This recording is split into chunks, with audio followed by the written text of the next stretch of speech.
Hi there, my name is Tom Bell, and welcome to my 5 Minute Friday video cast on let's have a look, the 17th of April. So I am an author, I'm a consultant, I'm an educator, a speaker, and a trainer. And I'd like to talk for 5 minutes today about the Hillsborough Law and the duty of candour. Thrilling topics, I hear you say.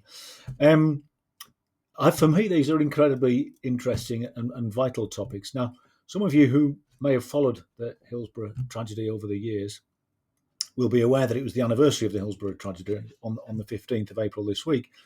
And before this government was elected, that's the current Labour government, they promised to implement the Hillsborough Law and something called the duty of candour before that anniversary. Now, that hasn't happened yet. Surprise, surprise.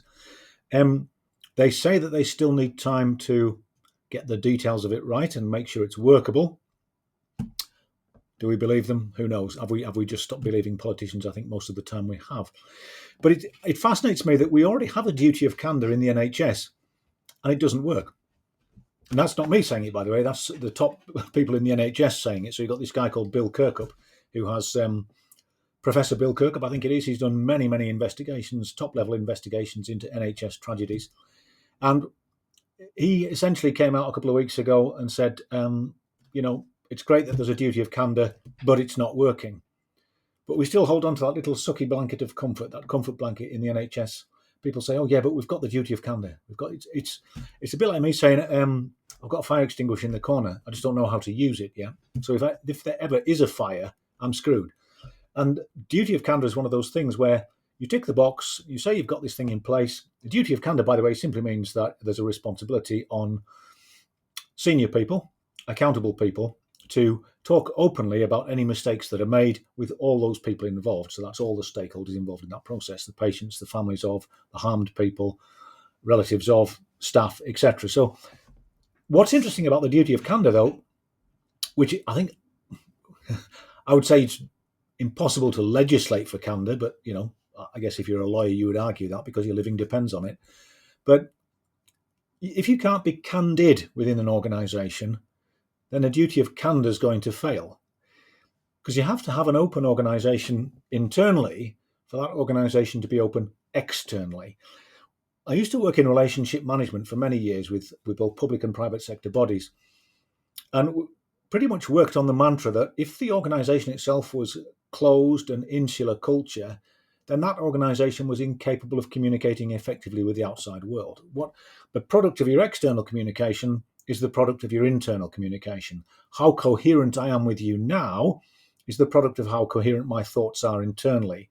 So the image I present externally is very much a product of what's going on in here, yeah? And it's the same for organisations, whether that's at the team level, community level, whatever it might be. So trying to implement a duty of candour into public bodies who are traditionally very closed, very insular, very defensive, I think defensive is understatement of the year, isn't it? Strikes me as a bit of a fool's errand. And especially when we know that this duty of candour doesn't presently work in the NHS, where it's now been present for many, many years. Just to bring this to life, I'm going to talk you through some highlights. When I say highlights, lowlights really, from a report. It's a coroner's report, yeah? A coroner's follow-up following an inquest, an Article 2 inquest. I'm not going to bore you with the details of what an Article 2 inquest is. Feel free to Google it. That's what Google's there for. And it's from the Lancashire and Blackburn with Darwen coroners, Dr. James Adley, the senior coroner. And the report is being sent to the Department of Health and the University Hospitals of Morecambe Bay NHS Foundation Trust, who unfortunately seem to have a habit of frequently getting themselves in the shit. Does the book stop at the top? It should, but it doesn't. And basically what this guy is saying, and, this was published in the, 21st of March, 2025. So this is 15 years plus after the Mid-Staffs inquiry, where Sir Robert Francis was talking about, closed cultures and defensiveness and denial.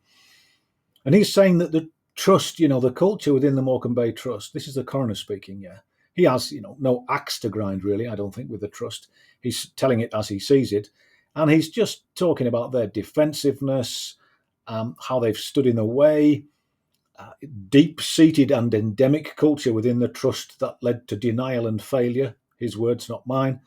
I am concerned there is not a culture of candour and the impact it has on safety, learning, blah, blah, blah. and the prevention of deaths.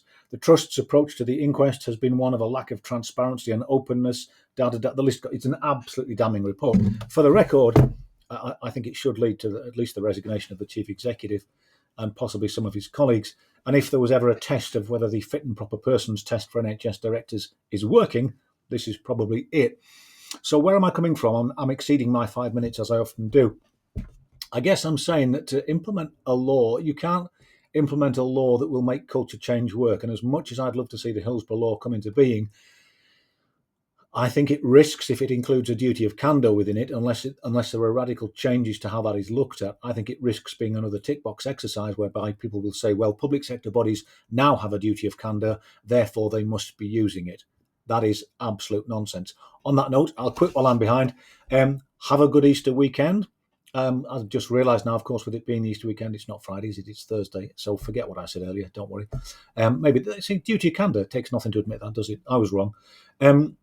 Yeah, stay sane, stay safe, stay solvent if you can. Ciao.